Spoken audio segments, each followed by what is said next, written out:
Hello guys, நம்ம வரலாறை புரட்டி பார்த்தோம்னா உலகம் பதிலளிக்க முடியாத பல மர்மங்களை சந்திச்சிருக்கு. குழப்பமான முறையில் மனிதர்கள் காணாம போனதிலிருந்து புதிரான பண்டைய கலைப்பொருட்கள்னு பல மர்மங்கள் மனித அறிவுக்கு எட்டாத அளவுக்கு சவாலாகவும் விடை கிடைக்காத நிகழ்வுகளாகவும் இருந்து வருது. இன்னைக்கு என்னதான் அறிவியல் மற்றும் தொழில்நுட்பத்துல நம்ம நல்ல முன்னேற்றம் அடைஞ்சிருந்தாலும் இந்த தீர்க்கப்படாத மர்மங்களுக்கான பதில் கிடைக்காம பல அறிஞர்கள், விஞ்ஞானிகள் மற்றும் நம்மள மாதிரியான மக்களையும் அதிர்ச்சியில தான் வச்சிருக்கு. அந்த வரிசையில இன்னைக்கு வீடியோல 6 தீர்க்கப்படாத மர்மங்களை பத்தி பார்ப்போம் வாங்க.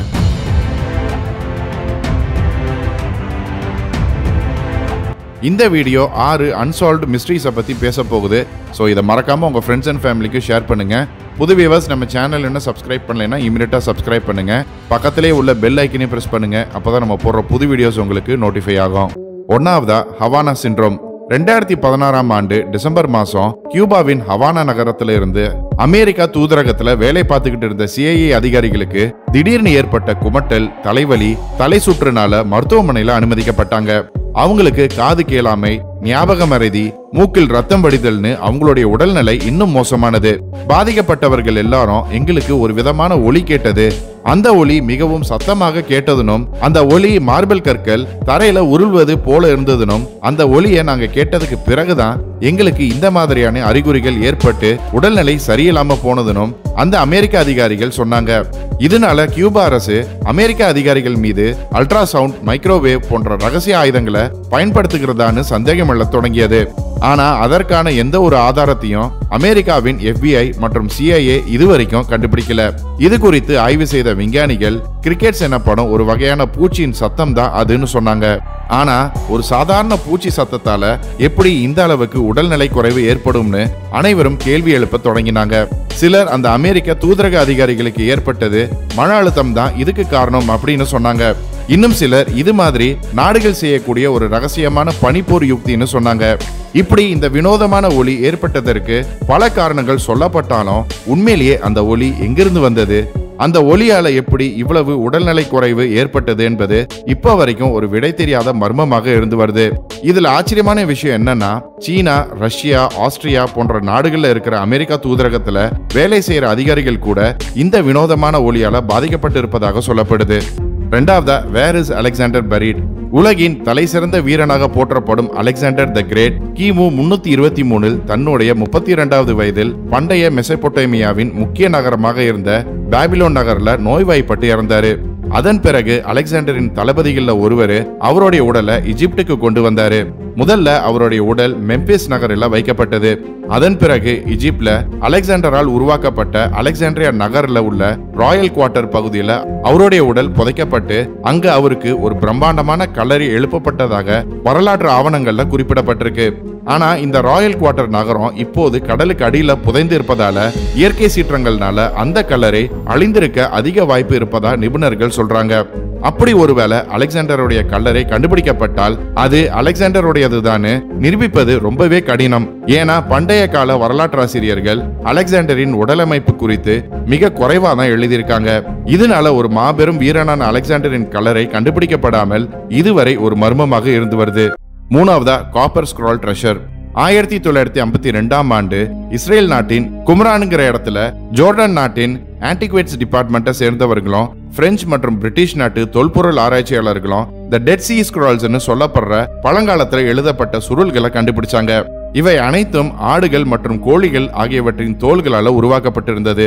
ஆனா அதுல வித்தியாசமா ஒரே ஒரு செம்பு தகடு மட்டும் இருந்தது. அது மேல ஹீப்ரு மொழி பொறிக்கப்பட்டிருந்தது. மற்ற எல்லா தோல் சுருள்களையும் யூத மதத்தின் வரலாறு, மக்களின் சமூக வாழ்க்கை பற்றியெல்லாம் குறிப்பிடப்பட்டிருந்தது. ஆனா அந்த செம்பு தகடல மட்டும் ஒரு புதையலை பற்றி குறிப்பிடப்பட்டிருந்தது. அந்த செம்பு தகடல ஏராளமான தங்கம் மற்றும் வெள்ளி மறைத்து வைக்கப்பட்டிருப்பதாக கூறப்பட்டிருந்தது. இந்த சுருள்கள் அனைத்தும் 1900 ஆண்டுகளுக்கு முன்பு ரொமேனிய பேரரசு இஸ்ரேலின் கும்ரான் பகுதியை ஆட்சி செய்த காலத்தில் எழுதப்பட்டது. அதாவது அந்த சமயத்துல ரொமேனிய ஆட்சிக்கு எதிராக ஜெடியானு அன்றைய காலத்துல அழைக்கப்பட்ட இன்றைய இஸ்ரேல் மற்றும் பாலஸ்தீன்ல நிறைய கிளர்ச்சிகள் நடந்தது. அதனால இந்த புதையல் ரொமேனிய படைகள் வசம் சிக்காமல் இருக்க பாதுகாப்புக்காக மறைக்கப்பட்டிருக்கலாம்னு வரலாற்று ஆய்வாளர்கள் சொல்றாங்க. இருந்தாலும் இந்த செம்பு தகடுல குறிப்பிட்டிருந்த புதையல் உண்மையிலேயே இருந்ததா? அப்படி உண்மையிலேயே இருந்திருந்தா அது எங்க மறைத்து வைக்கப்பட்டுள்ளது? அது கண்டுபிடிக்கப்பட்டதா அல்லது அந்த புதையல் இன்று வரை கண்டுபிடிக்காமல் இருக்கிறதா போன்ற பல கேள்விகளுக்கு இன்று வரைக்கும் உறுதியான பதில்கள் கிடைக்கல. பல ஆண்டுகளா வரலாற்று ஆய்வாளர்கள் அந்த செம்பு தகடுல குறிப்பிட்டு உள்ள எழுத்துக்களை வச்சு ஆய்வு மேற்கொண்டுகிட்டு வராங்க.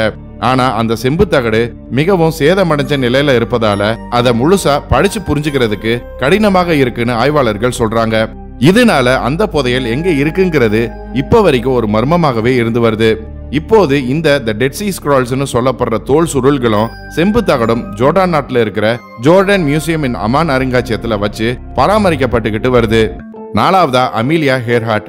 அமெரிக்காவை சேர்ந்த ஒரு புகழ்பெற்ற பெண் விமானி தான் அமீலியா ஏர்ஹார்ட்.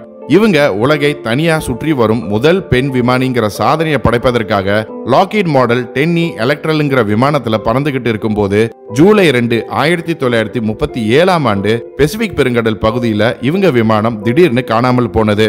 இந்த செய்தி அமெரிக்கா முழுவதும் பெரும் பரபரப்பை ஏற்படுத்தியது. அப்போதைய அமெரிக்க ஜனாதிபதியாக இருந்த பிராங்க்லின் ரூஸ்வெல்ட் சுமார் 2,50,000 சதுர மைல் பரப்பளவுல உள்ள கடற்பரப்பில் அமீலியா ஏர்ஹார்ட்டை தேடும்படி அமெரிக்கா கடற்படைக்கு உத்தரவிட்டாரு. மிக தீவிரமான தேடல் பணியில ஈடுபட்டதுக்கு பிறகும் கூட அமெரிக்கா கடற்படையின் தேடல் என்பது தோல்வியில தான் முடிஞ்சது. இதனால அமீலியா எப்படி காணாம போனாங்கன்னு பலரும் பல விதமா பேச ஆரம்பிச்சாங்க. சிலர் அமீலியா மார்ஷல் ஐலாண்ட்ஸ் பக்கத்துல இருக்கிற ஒரு ஜப்பானிய தீவுல தரை இறங்கியதாகவும் அங்க இருந்த ஜப்பானிய ராணுவம் உளவாளின்னு சந்தேகப்பட்டு அமீலியாவை கைது செஞ்சு கொலை செஞ்சிட்டதாகவும் சொன்னாங்க. மேலும் பசிபிக் பெருங்கடல் பகுதியில் இருக்கிற நிக்கு மராரோங்கிற தீவுல அமீலியா தரையிறங்கி அங்க பஞ்சத்துல இறந்திருக்கலாம்னு சொன்னாங்க. இப்படி சொல்லப்படுறதுக்கு என்ன காரணம்னா 1940ஆம் ஆண்டு நிக்கு மரோரோ தீவுல அமீலியாவை தேடுற பணிகள் நடந்துகிட்டு இருந்தப்போ சில மனித எலும்புகள் கண்டுபிடிக்கப்பட்டது. அமீலியாவின் எலும்புக்கூடு தான் அதுன்னு நினைச்சாங்க. ஆனா அந்த எலும்புகள் மர்மமான முறையில தொலைஞ்சிட்டதால DNA பரிசோதனை மூலம் அது அமீலியா உடையதுதான் உறுதிப்படுத்த முடியல. கடந்த 2024ஆம் ஆண்டு கூட டீப் சி விஷனுங்கிற அமெரிக்க தனியார் நிறுவனம் சோனார் டெக்னாலஜி மூலம் பசிபிக் பெருங்கடலின் தரைப்பகுதியை 80 நாட்கள் ஸ்கேன் செஞ்சது. அதன் விளைவாக கடல் மட்டத்தில் இருந்து சுமார் 16,000 அடி ஆழத்துல ஒரு பழைய விமானத்தின் சிதைந்து போன பாகங்கள் கண்டுபிடிக்கப்பட்டது. ஆனா இதுவரைக்கும் அது அமீலியா போன விமானம் தான் நிரூபிக்கப்படல. அமீலியா காணாமல் போய் 87 ஆண்டுகளுக்கும் மேலான நிலையில இந்த 87 வருடங்களா நிறைய அமெரிக்கர்கள் மற்றும் ஆய்வாளர்கள் பல மில்லியன் டாலர்களை செலவு செஞ்சு அமீலியா எப்படி காணாம போனாங்கிறத கண்டுபிடிக்க முயற்சி செஞ்சும் கூட இப்ப வரைக்கும் அவங்க எப்படி காணாம போனாங்கிற மர்மத்தை யாராலையும் உடைக்க முடியல. அஞ்சாவது எவரெஸ்ட் மிஸ்ட்ரி. 1953ஆம் ஆண்டு நியூசிலாண்டை சேர்ந்த எட்மண்ட் ஹில்லரி மற்றும் நேபாளத்தை சேர்ந்த டென்சிங் நாகே தான் எவரெஸ்ட் சிகரத்தின் உச்சியை முதல்ல அடைஞ்சதா அதிகாரப்பூர்வமா நம்பப்படுது. ஆனா இதற்கு 29 ஆண்டுகளுக்கு முன்னாடியே 1924ஆம் ஆண்டு இங்கிலாந்தை சேர்ந்த ஜார்ஜ் மெல்லரி மற்றும் ஆண்ட்ரூ சாண்டி இர்வின் ஆகிய இருவரும் எவரெஸ்ட் சிகரத்தை ஏற முயற்சி செஞ்சு இறந்து போயிட்டதா சொல்லப்படுது. அவங்க இறந்து போறதுக்கு முன்னாடி எவரெஸ்ட் சிகரத்தை தொட்டு இருக்கலாம்னு நிறைய பேர் சந்தேகப்படுறாங்க. எதனால இந்த சந்தேகம் எழுந்ததுன்னா 1999ஆம் ஆண்டு அமெரிக்காவை சேர்ந்த மலை ஏறுபவரான கான்ராட் ஆங்கர் மெல்லரியின் உடலை எவரெஸ்ட் சிகரத்தின் வடக்கு பகுதியான north face of Mount Everest பகுதியிலிருந்து சுமார் 27,000 அடி உயரத்துல இருக்கிற தி ஃபால் சைட்டுங்கிற இடத்துல கண்டுபிடிச்சாரு. இதுல இருந்துதான் 1953க்கு முன்னாடியே எவரெஸ்ட் சிகரம் முழுமையா ஏறப்பட்டிருக்கலாம்ங்கிற சந்தேகம் மக்கள் மத்தியில எழ ஆரம்பிச்சது. இதன் பிறகு கடந்த 2024ஆம் ஆண்டு நேஷனல் ஜியோகிராபிக் டீம் மல்லரியின் உடல் கண்டுபிடிக்கப்பட்ட அதே north face of Mount Everest பகுதியில சென்ட்ரல் ராங்புக் கிளேசியர்ங்கிற இடத்துல இர்வின் அணிந்திருந்த பூட்ஸ் மற்றும் அவரது கால்கள் கண்டுபிடித்தது. இந்த இடம் மல்லரியின் உடல் கண்டுபிடிக்கப்பட்ட இடமான ஃபால் சைட்ல இருந்து 7,000 அடி கீழே இருக்கு.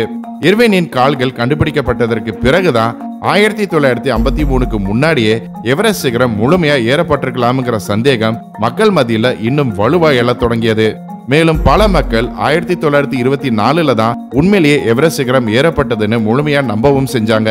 ஆனா உண்மையிலேயே 1924ல மல்லோரி மற்றும் இர்வின் ஆகியோரால எவரெஸ்ட் சிகரம் ஏறப்பட்டதாங்கிறது அவங்க இருவரும் வச்சிருந்த கேமராவில் இருக்கிற போட்டோஸை பார்த்தாதான் தெரியும். ஆனா அந்த கேமரா இதுவரைக்கும் கண்டுபிடிக்கப்படாததால 1924ல உண்மையிலேயே எவரெஸ்ட் சிகரம் ஏறப்பட்டதா அல்லது அவங்க இருவரும் ஏறும் வழியிலேயே இறந்துட்டாங்களாங்கிறது இப்போ வரைக்கும் ஒரு விடை தெரியாத மர்மமாக இருந்து வருது. ஆறாவது வேர் இஸ் ஜிம்மி ஹோஃபா. 1957ல இருந்து 1971 வரைக்கும் அமெரிக்காவின் டீம்ஸ்டர்ஸ்ங்கிற மிகப்பெரிய அமெரிக்க தொழிற்சங்கத்தின் தலைவராக இருந்தவர் தான் ஜிம்மி ஹோஃபா.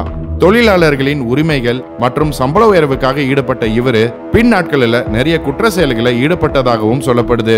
இவரு 1975ஆம் ஆண்டு ஜூலை 30ஆம் தேதி அமெரிக்காவின் மிச்சிகன் மாநிலத்தில் உள்ள ஓக்லேண்ட் கவுண்டில திடீர்னு மர்மமான முறையில காணாம போனாரு. அவரு காணாம போன அந்த நாள் காலையில அவரு டெட்ராய்ட் நகரத்துக்கு பக்கத்துல இருக்கிற மேக்கஸ் ரெட் ஃபாக்ஸ் ரெஸ்டாரண்ட்ங்கிற ஹோட்டலுக்கு பக்கத்துல கடைசியாக இருந்ததாக சொல்லப்படுது. பல வருடங்களா இவரை பற்றி எந்த தகவலும் கிடைக்காத நிலையில இறுதியா 7 ஆண்டுகள் கழிச்சு 1982ஆம் ஆண்டு ஓக்லேண்ட் கவுண்டி நீதிமன்றம் ஜிம்மி ஓஃபா அதிகாரப்பூர்வமா இறந்துட்டாருன்னு அறிவிச்சது.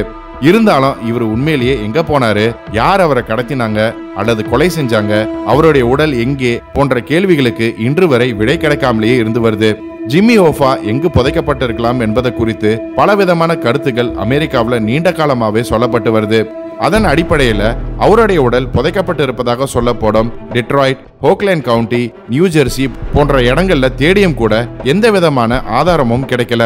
குறிப்பா கடந்த 2021ஆம் ஆண்டு அமெரிக்காவின் நியூ ஜெர்சி மாநிலத்தில் இருக்கிற ஒரு கைவிடப்பட்ட குப்பை கடங்குல இருந்த ஒரு பெரிய இரும்பு ட்ரம்புக்கு அடியில ஜிம்மி ஓஃபா உடலை நானும் என் தந்தையும் புதைச்சிட்டோம்னு அந்த குப்பை கடங்குல வேலை பார்த்த ஒரு தொழிலாளி அமெரிக்காவின் மத்திய புலனாய்வு பிரிவான FBI கிட்ட வாக்குமூலம் கொடுத்தாரு. அது மட்டும் இல்லாம ரிச்சர்ட் தி ஐஸ்மேன் குக்லின்ஸ்கின்ற கொடூரமான கொலையாளி ஜிம்மி ஓஃபாவை கொன்று அவருடைய உடலை நியூ ஜெர்சி மாநிலத்தில் இருக்கிற ஒரு பழைய குப்பை கடங்குல தூக்கி வீசியதாக பிலிப் கேர்லோங்கிற எழுத்தாளர் குக்லின்ஸ்கிய சிறையில சந்திச்ச போது தன்னிடம் கூறியதாக the Iceman confessions of a mafia contract கில்லருங்கிற புத்தகத்துல குறிப்பிட்டிருந்தாரு. ஆக அந்த தொழிலாளி அளித்த வாக்குமூலம் மற்றும் பிலிப் கார்லோ எழுதிய புத்தகம், இந்த ரெண்டிலும் ஜிம்மி ஓஃபாவின் உடல் நியூ ஜெர்சியில இருக்கிற குப்பை கடங்குல இருப்பதாக கூறப்பட்டிருந்ததால இந்த ரெண்டையும் அடிப்படையாக கொண்டு FBI அந்த குப்பை கடங்குல ஆய்வை மேற்கொண்டது. அப்ப கூட ஜிம்மி ஓஃபா பத்தி எந்த ஒரு தடயமும் FBIக்கு கிடைக்கல. அமெரிக்க அரசாங்கம் இந்த நீண்ட கால மர்மத்திற்கு முடிவு கட்டவும் உண்மையை கண்டறியவும் தொடர்ந்து பல்வேறு முயற்சிகளை எடுத்து வந்தாலும் ஜிம்மி ஓஃபாவின் இந்த சிக்கலான மற்றும் குழப்பமான வழக்கு கடந்த 49 ஆண்டுகளா அமெரிக்கா வரலாற்றுல ஒரு தீர்க்கப்படாத மர்மமாக இருந்து வருது. ஓகே கைஸ், இன்னைக்கு வீடியோ அவ்வளவுதான். நீங்க பார்த்த இந்த 6 தீர்க்கப்படாத மர்மங்கள்ல எது ரொம்ப ஆச்சரியமா இருந்ததுன்னு கமெண்ட்ஸ்ல சொல்லுங்க. இந்த வீடியோ பிடிச்சிருந்தா லைக் பண்ணுங்க, ஷேர் பண்ணுங்க. போன வாரம் கமெண்ட் பண்ண மொதல் 10 பேரை பார்க்கலாம்.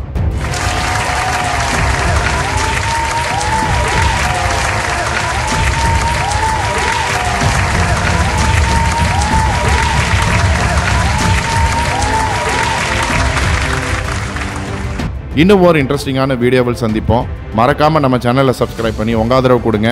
Until then, stay safe. Signing off. நன்றி.